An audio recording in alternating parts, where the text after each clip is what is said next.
To speak with ESPN college football insider and analyst, BYU national champion Trevor Matich for another Matich Monday college football playoff, New Year's 6, all of the above discussed. Okay, Trevor, BYU beats Western Kentucky 41-10. Second half, not ideal. Any concerns about how that went, or is that water under the bridge? Well, it's water under the bridge, and the concerns I don't have, JArom, unless it is something that is repeatable. The reason that happened, first of all, Western Kentucky stopped making mistakes. But then BYU kind of slipped, I think, a little bit in terms of their energy and focus, as you will when you are so dominant in the first half. And as long as it's one of those things that the coaches can kind of grab them and shake them and get them focused again, then it'll be just fine. You played in a lot of those games in the 80s where you guys were a top 10 team and you were supposed to beat up on an opponent. Perhaps you didn't perform at the A level, but you kind of moved on from there. How did you guys approach that when you were trying to get better against a standard that you set yourself? We always played up to the level of our ability. I don't remember a single game where we said, yeah, they're not very good, even though we played some teams that weren't very good. And we played some that were better than people knew. And that was the reason for a lot of those scores that were a little closer later in the game than people thought. But I think the best teams play up to their level, and they don't play down to the level of their opponent plus a few points kind of a thing. That's the way this BYU team has been. And so that's why if they have a half of football or really even just a quarter of football where for a few series things don't go their way and they aren't quite where they want to be mentally and physically, that's okay. If that happens a lot, then you would have a sign of a team that's not mentally disciplined. But this BYU team has shown all year that it is excessively mentally disciplined. They had a slip up. That's okay. And it didn't hurt them in the polls. People look at that, especially when it's a game that starts at 10:20 Eastern, and they go, oh, BYU won by 31. And how many touchdowns did Zach Wilson have? Oh, he had 4. Okay, another dominating win. Yeah. And BYU goes from 11-9. BYU's into the top 10, Trevor. This is a special season, no doubt. And now they match up with number 21 Boise State. And we talked about it. Listen, this is as big of a game as BYU's played in a long time. What do you think? Yeah, it's a huge game because this is one of those games that remain, this and probably San Diego State, as long as they don't slip up elsewhere, and assuming they don't add a game, which they might. This is the game we point to as the one that will tell the national pollsters, the New Year's 6 bowl people, the playoff committee, that BYU really is as good as they've been playing. A lot of times it's hard to tell how good a team is if they're physically better than the opponents that they play. Because if you're just a couple steps ahead, bam, it's 80 yards, you're gone. Whereas if it's a fair fight, now you're grinding it out. And so this is much a fair fight, more than a fair fight. Boise State looks like they are who we thought they were going to be coming into this season. I mean, they're ranked number 21 after a couple of games. They won a tough game against Air Force with some COVID issues. I mean, this is a Boise State team that is nationally respected. And if BYU is able to go out and win, they don't have to win in a dominant fashion, but if they can go and win this game, bring it home, it will tell people nationally, especially the playoff committee who gets to decide who goes to the New Year's 6, that BYU is not just a big bully in a small field, but rather they're a big bully, period. And that gives them a lot of juice when it comes to the final committee rankings. Absolutely. And I said it earlier, if Boise State was 7-0, I think they'd be in the same position BYU's in at number 9. I really do. And if BYU was 2-0 with those 2 wins, I don't think they'd be ranked. So, but here we sit with 2 top 20 teams. BYU's the highest ranked team to ever visit Boise, yet have never won there. And here Zach Wilson is on the revenge tour. 2 years ago as a freshman, led BYU on a drive that could have been the game winner, took a sack, didn't throw it away, and BYU loses there. What kind of motivation do you think he has, and BYU, frankly, to make sure they win, not just for what's happened the previous 5 meetings and 2 years ago, but because of the stakes? Yeah, I don't know that they're really thinking about how hard it is to win at Boise. I really think they're thinking about what they're doing this year. From Zach Wilson's standpoint, I mean, he's on a Heisman run. He's on a Heisman run. He's putting together a season that will be seen as among the greats of all the great BYU quarterbacks: Jim McMahon, Mark Wilson, Steve Young. Go back to Gifford Nielsen, Gary Scheide, Steve Sarkisian, Ty Detmer. Keep on going. Robbie Bosco, national championship. This season that Zach Wilson is putting together, if he continues it, and if the team continues to rally around him, will be seen as a peer of those greatest seasons. And I don't think that what's happened in the past at Boise State is going to be on his mind. For the rest of them, I think they're fully aware of what the stakes are here. They've had a party, and we've seen the dancing on the sideline for most of the games this year. this will not be a party. This will be a fight, a hard fight. And the team that wins will come out battered and bruised because both sides are physical. Both sides have playmakers. Both sides have motivation. And both sides are respected for all the right reasons. So I don't know that BYU would be thinking in the past. And really, I don't know that they're thinking in the future in terms of Heisman race and things like that. I think they're thinking that all of their goals ride on this game. And that means, like we've talked about in the past, all of their goals ride not on the game. That's too vague. Not on this series. That's too vague. All their goals ride on this play that's next. And that's great perspective. And you look at the preparation involved for this game, Trevor. This is unique. Obviously, a short week and Friday, and Boise's not far away, but it's still on the road. The NCAA said, listen, no teams in any sport on Election Day can hold formal team-organized practices.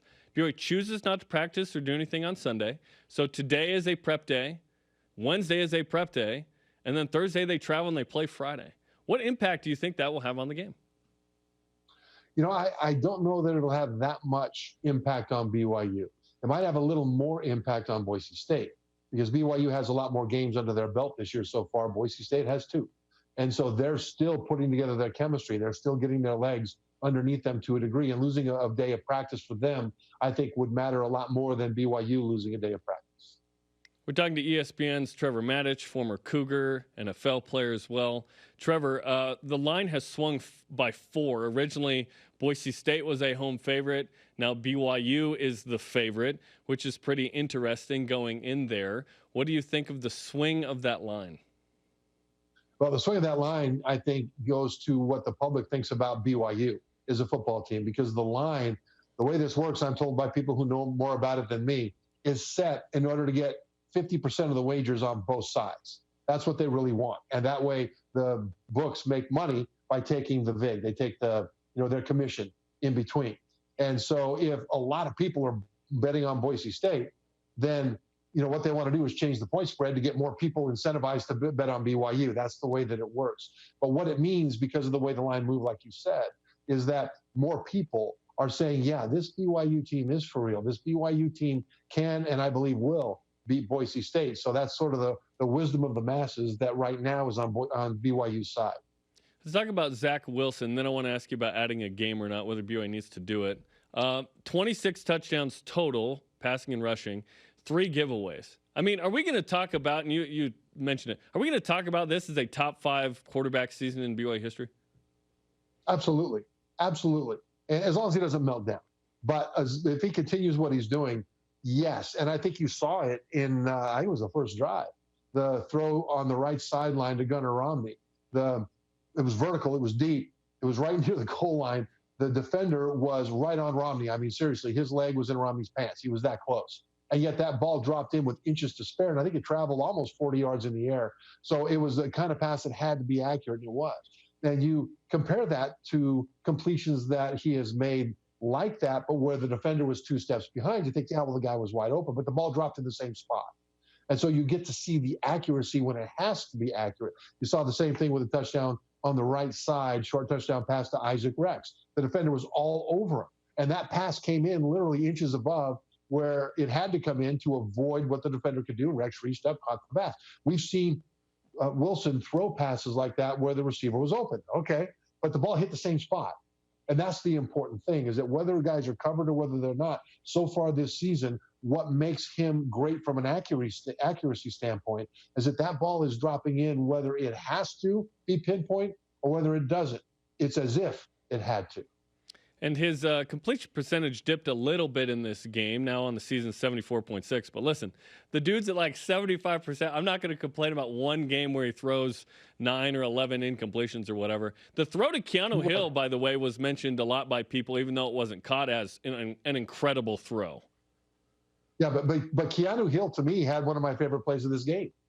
And he wasn't a target. This was when there was pressure coming up the middle on a nice blitz, but they forgot to cover Lapini Katoa in the left flat. So Zach does what Zach does. He's okay. Here comes the pressure. I have a little bit of time. Where's my guy? He hits Katoa. Katoa ends up running a touchdown. Right. What I loved about that was that KEANU Hill was at the point of attack about 15 or 20 yards downfield and got a pancake. Nice. And what he did was he hit the defensive back. Literally, he hit him in the mouth. and the guy just collapsed and just knocked down to the seat of his pants. It was just wonderful. But it's the way these receivers have been playing, whether it's going after a football or blocking for each other. That KEANU Hill play, he won't get a stat for that. But it was one of my favorite plays this whole game. That's fantastic when receivers are getting involved like that. Trevor, are your colleagues at ESPN talking to you about BYU more right now since they're in the top 10? Yes. But they've been talking about BYU for much of this season. They'll call me on the phone and ask me, so what's going on? What's it like to be there? Everything else. And then when I listen to them call the games, it's interesting to me because I've called lots of games, and I have heard other people call thousands and thousands of games. And the respect that they have when they talk about BYU is really interesting to me. I mean, they point out the excellence of the athletes, but there's a level of respect in their tone of voice and the way they talk about the way BYU goes about their business, about the way BYU respects the game. And to me, that's what stands out more than anything else. So I'll talk to them about, who to look for and why things happen that way and what is the missionary thing like and what about Zach and things like that. I'll talk to them about that. But ultimately, it comes down to jaded football players, jaded broadcasters who have seen and done pretty much everything there is to see and do, who look at BYU and go, wow, those guys are doing it right. And so far, so good. BYU at 7-0 at Boise State this week. Trevor, after this week, BYU will play 2 games and have 4 byes before December 20th Selection Sunday. Does BYU need to add a game just to stay in the conversation, or if they go undefeated, will 10-0 be good enough to get into a New Year's Six?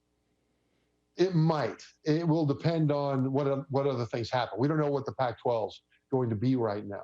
Penn State lost that one game against Indiana in the opener, but then they played tight against Ohio State. And if they sweep the rest of the way, they're a name that the New Year's Six might want.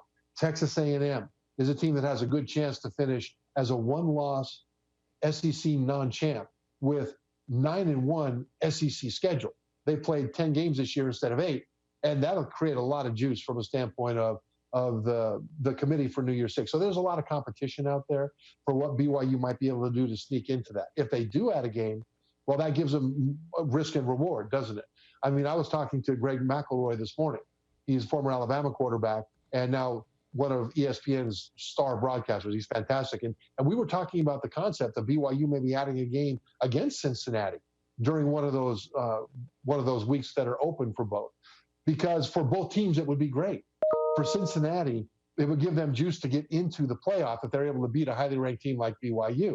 And if BYU were able to win, it gives them that same kind of juice. For Cincinnati, it's almost, something that doesn't have much risk, because if they are still the highest ranked Group of 5 champion, they still get an automatic bid to the New Year's Six. So right now, it's not New Year's Six that they're really thinking about. It is playoff.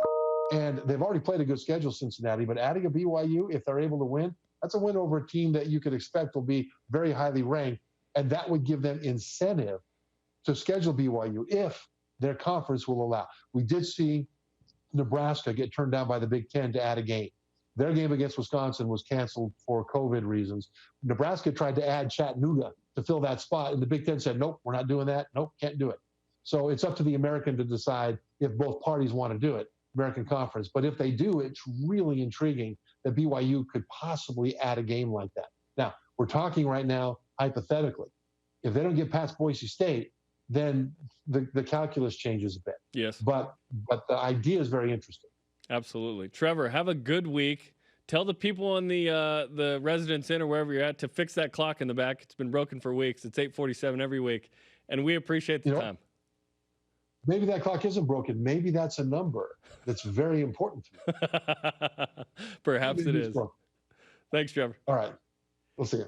ESPN's Trevor Matich on the Deseret First Credit Union Hotline. Deseret First, you know why, we show how. 8:47. He's Desmond from Lost, just repeating the numbers constantly in the back. Yeah.